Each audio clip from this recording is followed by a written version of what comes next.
C'est trop facile.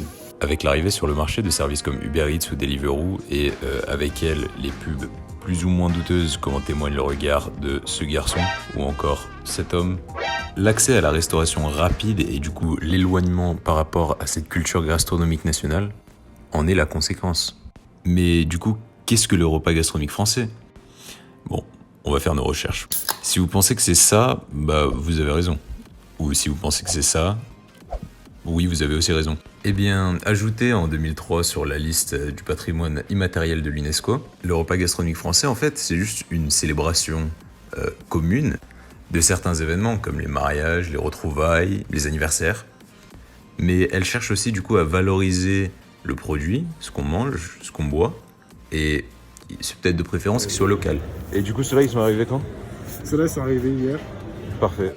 Mais bien sûr, on parle des Français ici. Du coup, c'est pas si simple que ça. Parmi ces composantes importantes figurent le choix attentif d'aimer parmi un corpus de recettes qui ne cesse de s'enrichir, l'achat de bons produits, de préférence locaux, dont les saveurs s'accordent bien ensemble, le mariage entre les mets et les vins, la décoration de la table. Le repas gastronomique doit respecter un schéma bien arrêté. Il commence par un apéritif et se termine par un digestif, avec, entre les deux, au moins 4 plats, à savoir une entrée, du poisson et ou de la viande, avec des légumes, du fromage et un dessert. Mais bon, c'est tout marrant tout ça, mais en fait ça sert à quoi ?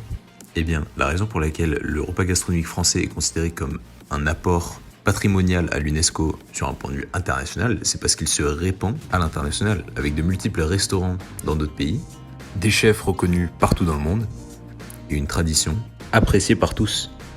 Et c'est justement parce qu'il se répand à l'international que des chefs français peuvent l'utiliser peut-être même comme un outil politique.